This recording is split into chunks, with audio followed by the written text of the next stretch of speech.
नमस्कार, आप देख रहे हैं न्यूज ग्राउंड जीरो। मैं हूं पंकज सोनी और इस समय हमारे साथ समाजवादी चिंतक रघु ठाकुर जी हैं और आज हम उनसे कुछ मुद्दों पर बात करेंगे।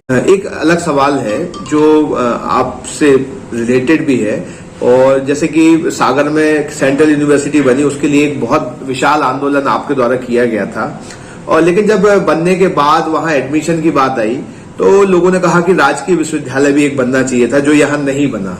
तो उसको लेकर कहीं आलोचना का स्वर भी उभरता है। तो आप ये बताइए कि यहाँ का जो राजकीय विश्वविद्यालय था वो यहाँ क्यों नहीं बना, किसकी चूक है ये? और आज अगर हम सब ये सफर कर रहे हैं, क्योंकि जो भी परेशानी हो तो पढ़ने वालों की आखिर में होती है, तो कहाँ चूक हो गई, किससे चूक हो गई कि राजकीय विश्वविद्यालय हमारा नहीं बन पाया, जबकि पैसे भी उसके लिए उपलब्ध थे? देखिए, आपने बड़ा अच्छा सवाल उठाया है और इसकी मेरी पीड़ा है। जब वर्ष 2009 में केंद्रीय विश्वविद्यालय बना था, उस समय एचआरडी मिनिस्टर थे अर्जुन सिंह जी, वो यहाँ आए थे और उद्घाटन में जब केंद्रीय विश्वविद्यालय का उद्घाटन हुआ था, उस आयोजन में खुद ही मौजूद था। सारी मीडिया थी, सब मीडिया को छापा भी है। वहां पर तत्कालीन शिक्षा मंत्री थी मध्यप्रदेश की श्रीमती अर्चना चिटनिस, हमारे स्थानीय सांसद थे श्री वीरेंद्र कुमार जी। मंच से ये बात उठाई, अर्चना चिटनिस से भी कहा और वीरेंद्र कुमार जी ने भी कहा कि दाऊ साहब, हम आपसे अनुरोध करना चाहते हैं कि अब एक राजकीय विद्यालय की जरूरत पड़ेगी। अर्जुन सिंह जी ने जब अपने भाषण में बोला तो उन्होंने उत्तर दिया कि मैं यहाँ का पूरा जो पैसा राज्य सरकार ने खर्च किया है, इसका आकलन करा के वो पैसा राज्य सरकार को दूंगा ताकि यहाँ पर राजकीय विद्यालय बन जाए। और बाद में भारत सरकार ने एचआरडी मंत्रालय में एक आकलन कराया, लगभग 850 करोड़ रुपए का आकलन हुआ कि इतना पैसा अपने विश्वविद्यालय की स्थापना के बाद से यहाँ खर्च हुआ है। तो भारत सरकार ने वो पैसा मध्यप्रदेश सरकार को दे दिया। अब मध्यप्रदेश सरकार की जवाबदारी थी कि यहाँ पर बनाती, लेकिन 3 जगह उस समय बने थे केंद्रीय विश्वविद्यालय। नंबर 1 बना था सागर में, नंबर 2 बना था बिलासपुर में, और नंबर 3 बना था उत्तराखंड में विश्वविद्यालय। मैं एक बात और भी यहाँ कह दूं कि केंद्रीय विश्वविद्यालय का महत्व क्या है, इसको लोग जरा कभी महसूस करना चाहिए। अभी जब नीतीश कुमार जी ने भाजपा का सदस्यता तोड़ा है तो उनका सार्वजनिक बयान आया। उस बयान में पटना के मुख्यमंत्री जी, बिहार के मुख्यमंत्री स्पष्ट तौर पर कहा कि मैंने 3 बार प्रधानमंत्री से अपील की और मांग की, पब्लिक मीटिंग में मांग की कि पटना विश्वविद्यालय को केंद्रीय विद्यालय बना दिया है। उन्होंने हमारी बात को नहीं माना। रायपुर में पिछले दिनों पूरा रायपुर बंद हुआ कि केंद्रीय विश्वविद्यालय बनाया जाए, लाठियां चली, लोगों ने लाठी लगाई, पर केंद्रीय विद्यालय नहीं बना। पर सागर में केंद्रीय विश्वविद्यालय बना, एक बहुत बड़ी उपलब्धि थी। 14 करोड़ रुपया साल का ये सब विश्वविद्यालय के मिलता था अनुदान के रूप में, और तनख्वाह बांटने के लिए जो गौर साहब की संपत्तियां थी वो किराए पर उसमें साहूकारी में रखते थे, फिर उससे पैसा लेते थे, फिर चुकाते थे, करते थे। आज 250 करोड़ रुपये से ऊपर का बजट है। तो 250 करोड़ का बजट है, अगर इसके बाद भी ये विश्वविद्यालय अपने लक्ष्य को नहीं हासिल कर पा रहा है तो ये गलती किसकी है? एक दूसरी बात है कि जो पैसा भारत सरकार ने यहाँ राजकीय विश्वविद्यालय बनने को दिया, चुनाव के समय मध्यप्रदेश के मुख्यमंत्री जी गए छतरपुर, वहां ऐलान कराए क्योंकि वहां के लोगों की मांग थी और उनको चुनाव जीता था कि विश्वविद्यालय छतरपुर बनाया जाएगा। तो छतरपुर में मुख्यमंत्री के ऐलान के बाद में जब मुख्यमंत्री ऐलान कर दिया और फिर सरकार वहीं बन गई, तो अधिकारी लोग डर के मारे वहीं पे बनाने की तैयारी शुरू कर दी। और यहाँ का जो पैसा था, इस पैसे से छतरपुर का विद्यालय बना। मैं जानना चाहता हूँ, लोगों को बताना भी चाहता हूँ कि समस्या बिलासपुर क्यों नहीं हो रही, क्योंकि बिलासपुर के लोगों ने जो पैसा बिलासपुर वालों को मिला, उस पैसे से बिलासपुर में राजकीय विश्वविद्यालय बना दिया। ये समस्या उत्तराखंड में क्यों नहीं हुई? इसलिए नहीं हुई कि जो पैसा उत्तराखंड में मिला, उस पैसे यहाँ पर राजकीय विद्यालय वही बना लिया, उसी स्थान बना लिया। तो अगर बिलासपुर के समान, उत्तराखंड के समान यहाँ सागर में भी बना लेते, राजकीय विद्यालय बना लेते, तो 400-450 करोड़ बनता है, 400 करोड़ रुपए बच भी जाता। परंतु कहाँ बनाया? छतरपुर में। यहाँ का कोई भी सरकारी कार्य द्वारा जाने को तैयार नहीं था।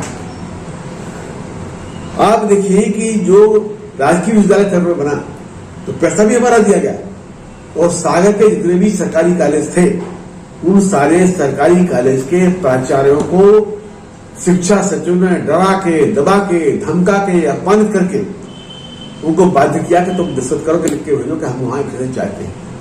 एक भी कोई प्राइवेट कॉलेज वाले ने एप्लीकेशन नहीं मांगा हो, न लिया हो, न कोई जरूरत पड़ी। बलात् राजकीय कॉलेजों को, राजकीय महाविद्यालय वालों को मजबूर किया गया सिर्फ इसलिए कि वहां बने कैसे, बन नहीं सकता। तो ये जो छतरपुर का विश्वविद्यालय बना है, ये सरकार बनाए, मुझे कोई आपत्ति नहीं। छतरपुर बना दे, बना दे और बना, मुझे कोई आपत्ति नहीं। परंतु उसके लिए सरकार अलग से पैसा देती। हमारा जो पैसा था, इस पैसे सागर खोलने से नंबर एक बात। नंबर 2, आप बलात् बाध्य करके लोगों से दूसरा कराएंगे, ये तो फिर सरकार का काम नहीं है ना, ये तो तानाशाही काम हो गया, ये तो लोगों के एक प्रकार का भयादोरण काम हो गया। हालांकि हमारे प्राचार्य में गलती है, ये प्राचार्यों को कहना चाहिए आपको जो करना करिए, तबादला करिए, हमारा करिए, हम भी लिख के देंगे, क्योंकि हजारों बच्चों के हित का सवाल था, वो नहीं हो पाया।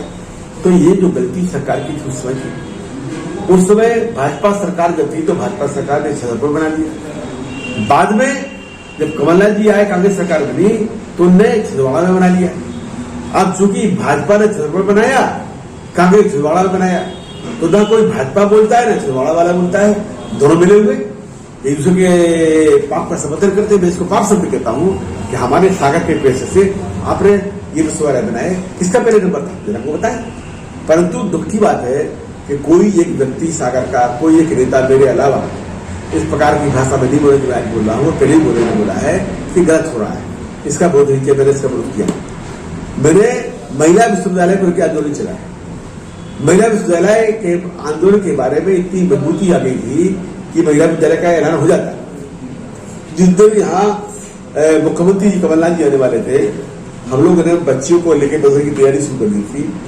उसके 2 दिन पहले एक मंत्री जी जो उस समय कांग्रेस में थे या भाजपा में है, वो कॉलेज में गए, गर्ल्स कॉलेज में गए और वहां जाके प्रिंसिपल को उन्होंने दबाया। प्रिंसिपल से कहा, पटेल जी, प्रिंसिपल से आप पूछना पटेल जी से, पटेल जी कि क्यों आप लोग कर रहे हैं, क्यों बच्ची आंदोलन में शामिल होंगी?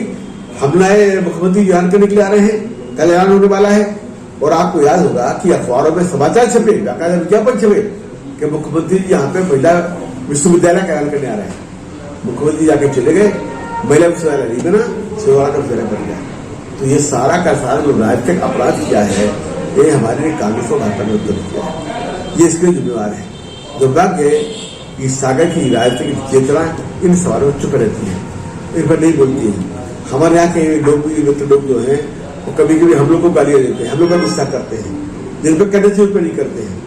समर्थ को नहीं दोस्त फसाई, तो जिनके पास ज्यादा संख्या है, ताकत है, सीधा बांटने की ताकत है, उनके हाथ नहीं बोलते हैं। तो ये शहर का दुर्भाग्य है, परंतु हम प्रतिबद्ध है। नहीं, इस समय काफी स्वर उठने लगे कि वो विश्वविद्यालय बनने के बाद ये राजकीय कॉलेज, तो ये सवाल लाजमी था जिसका आपने जवाब दिया है। यहाँ के नेता लोग विधानसभा में जो मंच थे उस पर नहीं विरोध किया उन्होंने?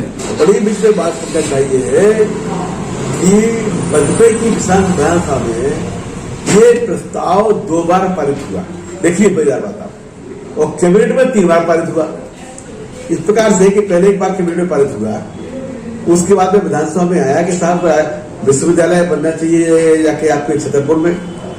जब ये ऊपर पहुंचा तो राष्ट्रपति ने प्रस्ताव को वापस कर दिया और लिखा उस पर कि ये फाइनेंस बिल है, तो फाइनेंस बिल के तौर पर इसको भेजिए, तब हम इस पर कोई स्पीड की बात सोच सकते हैं। फिर दोबारा आया, फिर कैबिनेट में पारित हुआ, फिर विधानसभा में गया, फिर राष्ट्रपति के पास गया, फिर वहां से स्वीकृति हुई, फिर तीसरी बार जाके विधानसभा में पारित किया।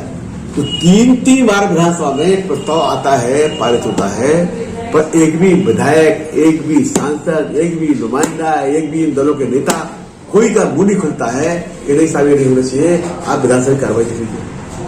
हम ही लोगों को बताते रहे, हम ही लोग उसकी आलोचना करते रहे। तो ये जो स्थितियां हैं, इन स्थितियों को हमको समझने की आवश्यकता है, इस अन्याय को समझने की आवश्यकता है, और इस अन्याय में जनता को बखाना चाहिए। आज एक मिनट बात को पूरी कर लूं कि एडमिशन का सवाल है।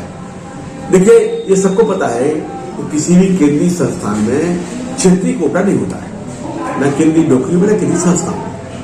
इसीलिए पैसा दिया गया कि राजकीय विद्यालय बनाएंगे। ये एक प्रावधान उसमें हम लोगों ने कराया था उस कानून में, वो था एकेडमिकली वीकर सेक्शन का, यानी SC, ST, OBC के अलावा ईडब्ल्यूएस जो लोग हैं उनका भी प्रवेश हो सकता है, ये प्रावधान कराया है। अभी आप देखिए कि हमारे यहाँ के उस जमाने के कुछ मंत्री बोले, कुछ मंत्री पत्र बोले, कुछ विधायक बोले, साहब के इसमें आरक्षण होना चाहिए।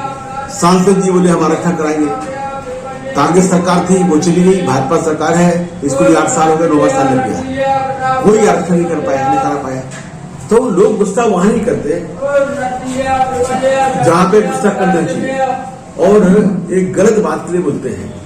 तो मैं कहना चाहता हूं कि राजकीय विश्वविद्यालय यहां बनना चाहिए, महिला विश्वविद्यालय के रूप में यहां उन्नयन होना चाहिए। ये तो इस शहर का हाल है कि जब महिला विश्वविद्यालय बनना था, बनने की बात है, प्रस्ताव किया था, तो हमारे यहाँ के कुछ लोगों ने बोलना शुरू कर दिया, अरे साहब महिला विश्वविद्यालय बन जाएगा तो लड़कियों भर को मिलेगा प्रवेश। भैया इसका क्या मतलब, लड़कियों से विश्वविद्यालय होता है तो मान्यता देता है। अलीगढ़ मुस्लिम यूनिवर्सिटी है तो क्या उसमें हिंदू लड़के नहीं पढ़ते? BHU है तो क्या मुसलमान लड़के नहीं पढ़ते? ये तो नाम होते हैं। विश्वविद्यालय एक संस्था होती है, वो किसी को भी एडमिशन दे सकती है, किसी को भी पढ़ा सकते हैं। तो परंतु इस प्रकार के काम है, तो मैं तो सरकार से कहना चाहता हूं कि महिला विद्यालय को यहाँ बनाया जाए, ताकि कम से कम एफिसर का मामला भी हल हो, बच्चियों का मामला हो। एक बात। दूसरी बात कि सरकार का जो अपराध है कि उन्होंने छतरपुर खोल दिया, भोपाल को छिंदवाड़ा खोल दिया, अब कम से कम तरह काम करें, सागर में एक राजकीय विद्यालय बनाए, वो महिला का हो, पुरुष का हो, पर उसको बनाए और उस पर सबके लिए अवसर मिल जाए, ये होना चाहिए। ये कैसे होगा? ये इस प्रकार से हुआ कि लोग पहले निष्पक्ष बात करना शुरू किया। हम तो कुछ दिनों से एक प्रकार से छुप धोखे रख बैठे थे कि भैया ठीक तो जो करना करते रहो, क्योंकि उन बातों में कोई चर्चा नहीं करता जिन बातों की चर्चा होनी चाहिए। अब यहाँ की रेल के लाइन की सवाल है, रेल सुविधा को लेकर कितना हम लड़े हैं, लगातार आंदोलन किए, धरने किए। ये प्रभात हमारे साथ में दिल्ली में गए हैं, ये शिलाकारी जी भी दिल्ली में आए हैं, हम लोग धरना किए हैं, यहाँ के विधायक सांसद लोग उसमें सब शामिल हुए हैं, परंतु लोग इनकी चर्चा नहीं करते। तो ये होगा, इसका भी रास्ता निकाला जाएगा और हमें लगता है कि जल्दी इस सवाल को उठाएंगे। एक छोटी सी बात हो रही है कि जो हमारा पैसा हमारे लिए आवंटित था राजकीय विश्वविद्यालय के लिए, उसको अगर दूसरी जगह इस्तेमाल कर लिया जाता है तो कहीं ये चूक नहीं है? मतलब भारत सरकार विभिन्न मंत्रालयों को पैसा भेजती है और ये राज्य सरकार ही देती है। अब राज्य सरकार उसको खर्च करती है। कई बार होता है कि यहाँ नहीं, यहाँ बिल्कुल तबाह कर देती है। तो ये राज्य करती है, ये फेडरल स्ट्रक्चर हमारे यहाँ है, इसमें कर सकते हैं, कर सकते हैं। हाँ, परंतु ये अपराध है, एक राजनीतिक अपराध है। हाँ, आपने बात की न्यूज ग्राउंड जीरो से, बहुत धन्यवाद। आपको बहुत बहुत धन्यवाद पंकज भाई, कोई तो अभी बार उठाया था। क्या आप महंगी दवाओं के खर्चे से परेशान हैं? अब इस चिंता से मुक्त हो जाइए। दवाओं के खर्चे में कीजिए 90% तक की बचत दवा इंडिया जेनेरिक फार्मेसी के साथ। उच्च गुणवत्ता और कम कीमत दोनों एक साथ। 1500 से अधिक दवाइयां उपलब्ध, सभी उत्पाद FDA द्वारा प्रमाणित। हमारा पता है दवा India generic pharmacy, Sugandha complex, Parkota Sagar. शहर से बाहर जाने के लिए वन वे टैक्सी चाहिए या लोकल सिटी के लिए कैब या फिर एयरपोर्ट पे ड्रॉप की हो जरूरत? चुनिए अपनी पसंद की कैब और पाइए बेस्ट ऑफर्स के साथ मोस्ट कंफर्टेबल व सेफ राइड सिर्फ और सिर्फ MP कैब पर। आज ही गूगल प्ले स्टोर से MP कैब की एंड्रॉइड ऐप डाउनलोड करें या विजिट करें www.mpcab.in और बुक करें अपनी राइड।